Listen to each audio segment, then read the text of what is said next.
So Costas, you just threw a very good idea about a topic that we should be discussing. Can you just repeat it and explain it to Yeah, me a little bit, because it was awesome but complex at the same time.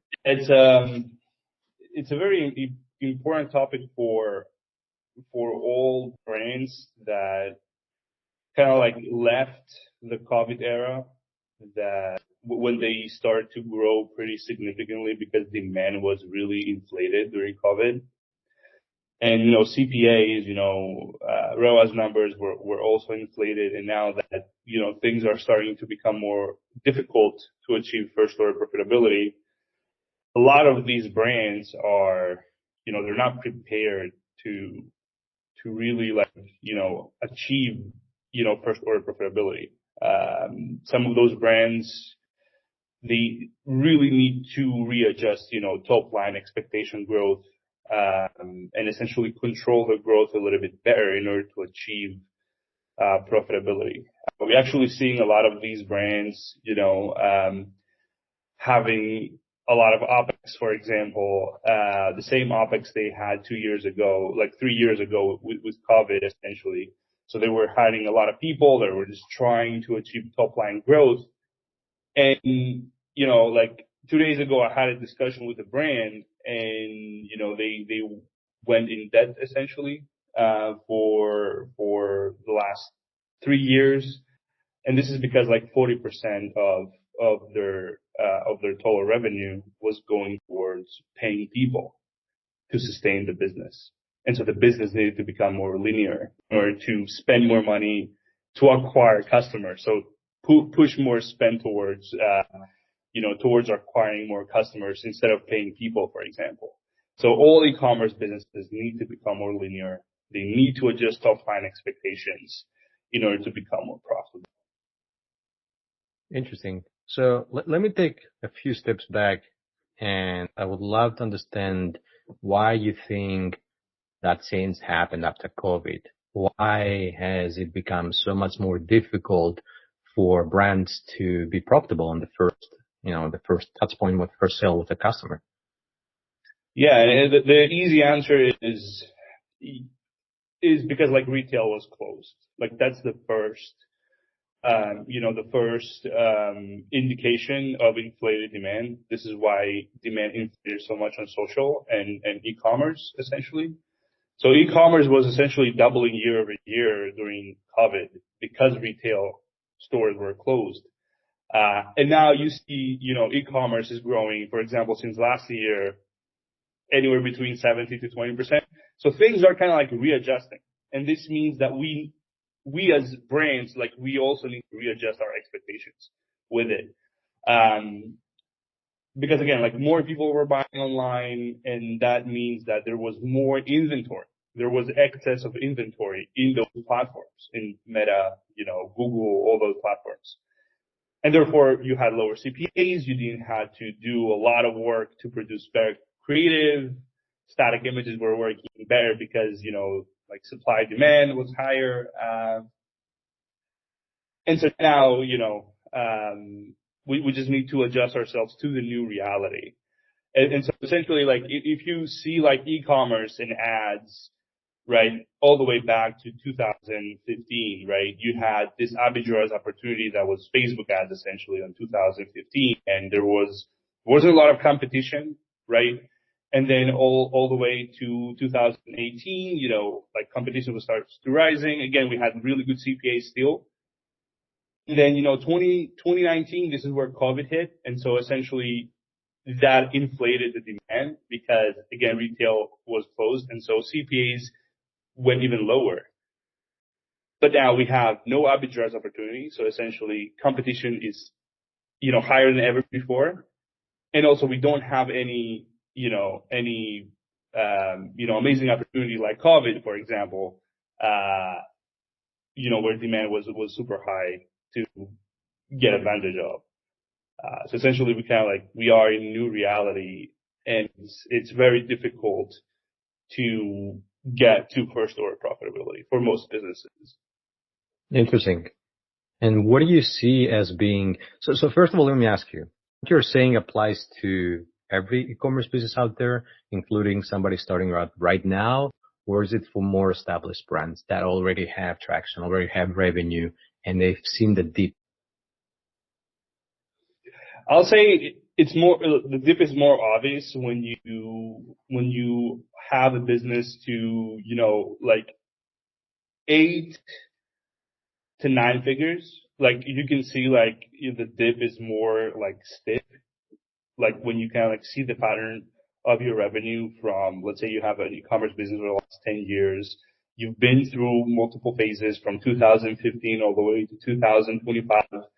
And you can see around, 2022, 23, where demand starts to getting lower, and you kind of like see the rising of your new customer acquisition.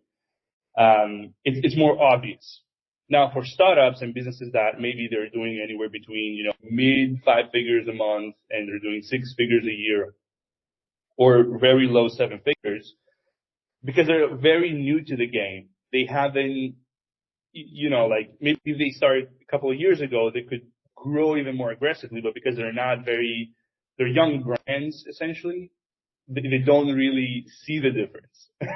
They already play a difficult game essentially. That makes sense. That makes sense. So what is the solution, or what are the, if we were to say 1, 2, 3 steps that either a startup or an established brand should consider taking in their business to, essentially get out of the hole and improve the results? And also, I would say, so maybe that's a first question, is in what way they should change their way of thinking? Yeah. I mean, everything is controllable in a business, right? Like a business, like you should structure the business relative to the attributes it has. So for example, if you already have a really nice office or you have a bunch of people, right?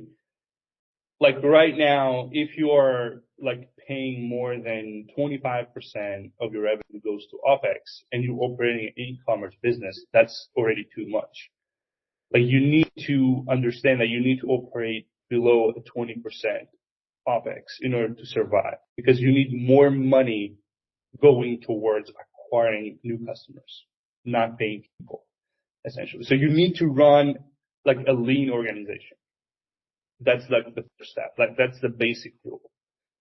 Because like we're looking at P&Ls and we are seeing, for example, like clients come and tell us like, hey, like we need a 4x ROAS to be profitable. And I'm going through the P&L and I'm seeing, more than 30% of the revenue goes towards paying people. And I'm having conversation with the client. I'm telling him like, like you need to take a difficult decision here. You probably need to pay off some people. You need to fire some people, that not necessarily move the needle, for your business to survive, because a 4x at $100,000 spent a month, like it's not possible. That's the first step, like just run a lean business. The second, I'll say, just try to find leverage wherever you can in terms of your cost of delivery. So try to see where you can save on transaction fees, where you can save essentially on margin. Like if your 3PL is ripping you off, which is another, conversation. Just try to find where you can optimize for the highest margin possible. That's the second leverage.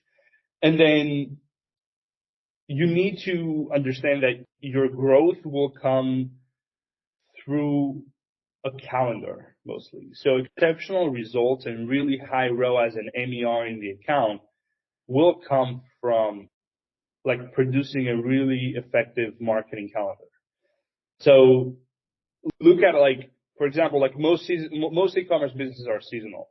Like let's take fashion, like in particular, right? Like they might have, like some collection are performing better than others. Some fast fashion brands, they also include swimwear, and therefore, during the summer, they have another peak, and they're just trying to perform peaks month over month with their product and their marketing calendar and through different promotions that already exist in the culture.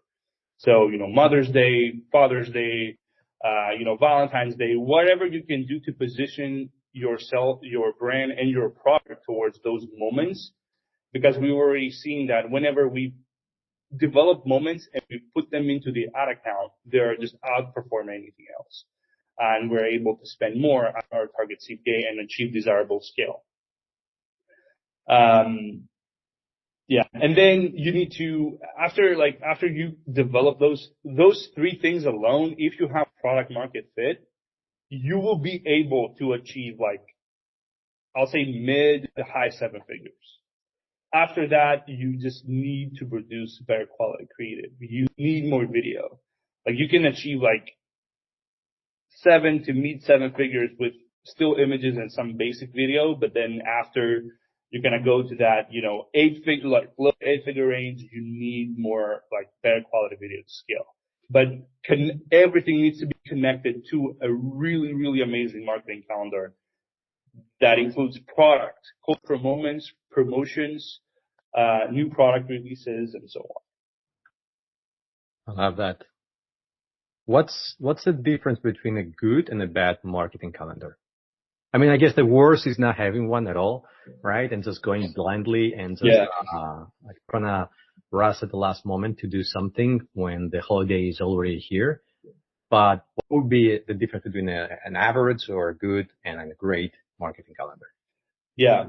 So, and this is something like if you see the biggest brands that exist, like Nike, Adidas, Lululemon, Gymshark, like all those really big brands. Some of those brands also, like, they start as D2C brands. For example, Gymshark, right? They start as a D2C brand. Or if you see like more recent D2C brands like Ridge Wallet, what they, like, just to give you an example, like last year, the team that won essentially the Super Bowl, in the finals, they already have purchased the license of either one, like for those two teams, they've already purchased license for both of the teams before, they play the match. So they can produce product, so they can produce product with their team logo on them. This is like a marketing moment. This is like they produce wallets with the logo of the team that won to sell to customers that love, the team that, win the Super Bowl essentially. So it's just so insane to go, like, this is what you need to grow properly. Like, you need to think above and beyond. You need to think events, about marketing moments that already exist. Like, all the marketing moments and the cultural moments that already exist. For example, again, Valentine's Day, New Year's resolutions. We have St. Patrick's, next year. Think how you can connect all those moments with your brand, and then think about events. For example, once every 4 years, we have the Olympics, right? Like, try to see how you can connect those moments with your brand. And I think everything comes down to research, right? Like some brands, for example, that are super eco-conscious, like somewhere along the calendar, there is an Earth Day, right? Like, just try to connect with that day and run a promotion or a new product that really emphasize on that culture. And you will acquire more customers. And most importantly, customers that didn't even know you. And now, because you launch a new product that's more eco-conscious, like, you can talk to those customers. Like, through your calendar, you can achieve more growth and more new customer acquisition. I'll say there are brands that have achieved growth, kind of like evergreen their way into big success, but I believe they're just very, very limited. And also they were able to capitalize all the arbitrage opportunity that existed before COVID and during COVID. So yeah. No, that makes sense. So essentially, a great marketing calendar is not just mapping out the holidays that are coming and just saying, hey, we'll do this offer on that holiday. Trying to, like you said, create a moment around the holiday, do a new launch, do something that seems that there was actual effort behind what you're doing, and you're not just lowering your prices, which is something that everybody does, and it's kind of race to the bottom, right? So it's just not enough anymore. Exactly. whose responsibility would you say it is to come up with the moments, the key moments that the brand should have? Is it the brand owners? Is it the marketeer? Is it the marketing agency? Who would you say it is? Or is it a combined effort of these two fronts? It's a combined effort. Like it, I think the best success we had was on like having like combined effort on both like the agency side and the brand side. Just try to brainstorm. Also try to have the brand owner or the marketing manager, either the brand owner or the marketing manager, be on those meetings because they know the brand more than the agency. And they can like understand their customers a little bit better. They can, speak to their customers a little bit better. The agency can give insights on how to structure the calendar or like most agencies, they have some institutional knowledge that the brand doesn't have because we're working with a bunch of clients. And so they can give insights about how to create and how to go about the calendar.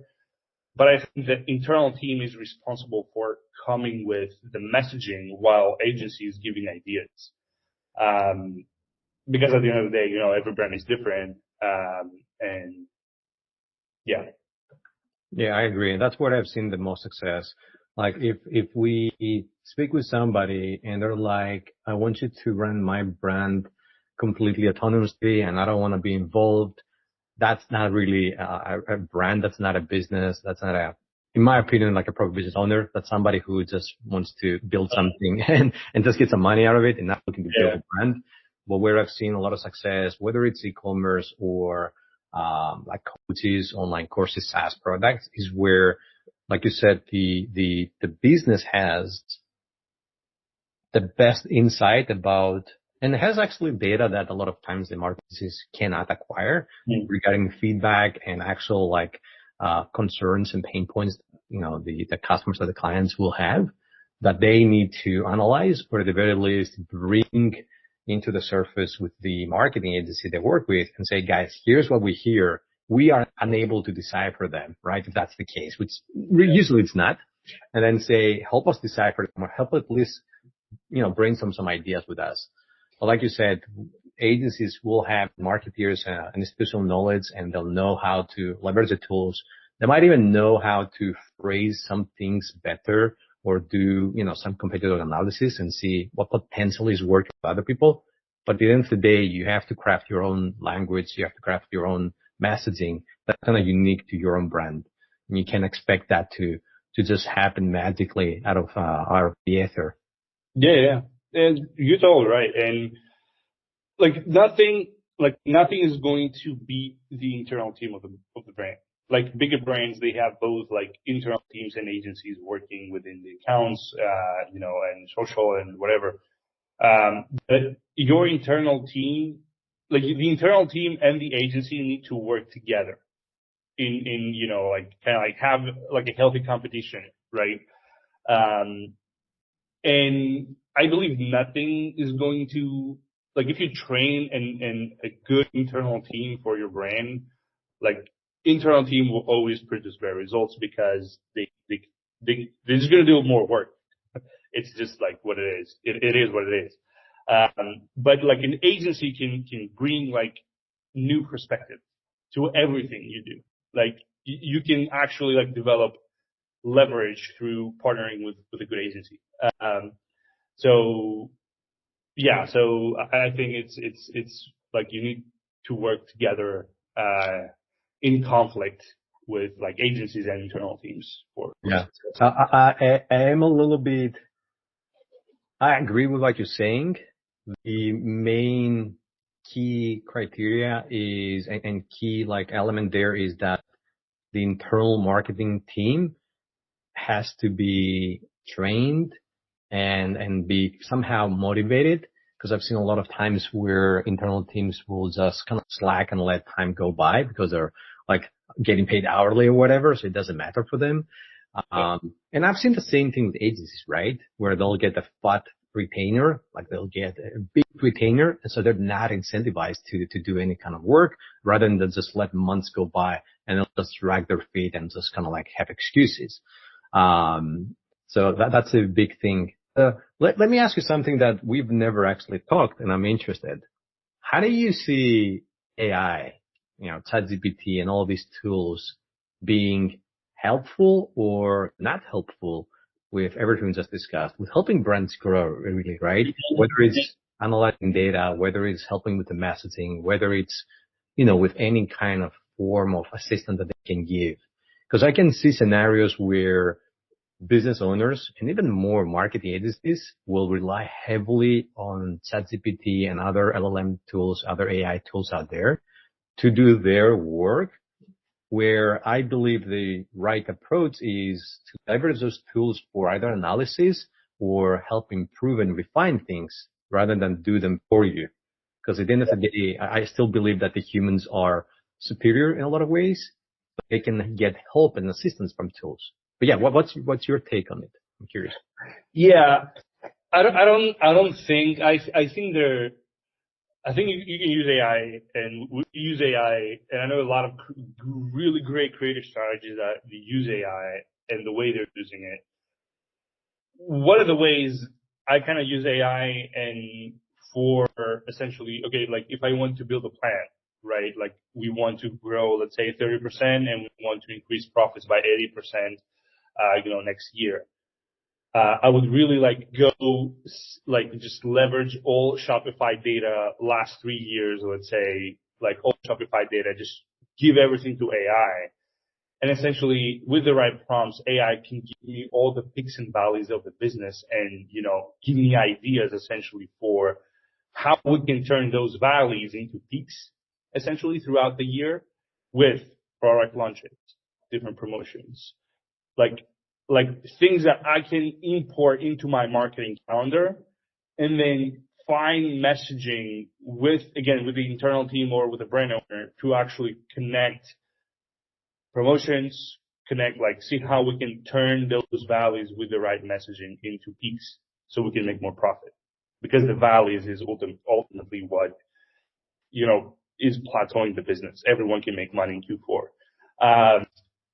So that's kind of like the first way I would use AI is kind of analyzing all the peaks and valleys and provide recommendations and ideas on how I can turn those valleys into peaks so I can put, those ideas into the calendar that I'm already creating. The second way I think, and is already, brands already using this and creative strategies is to come up with briefs, right? Create ideas for creative briefs, because I don't know if it's come to the point that AI will have the same empathy as humans. If that's going to be the case in the future, I believe, we can use AI for pretty much, everything.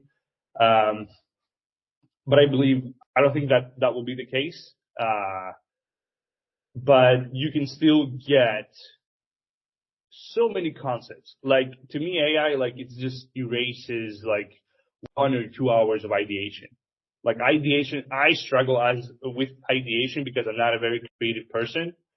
And that really solves a lot of problems for me because I can come with a lot of concepts, a lot of messaging for the brand to use to develop creative, which is great. I think there is more to come to that field with creative strategy.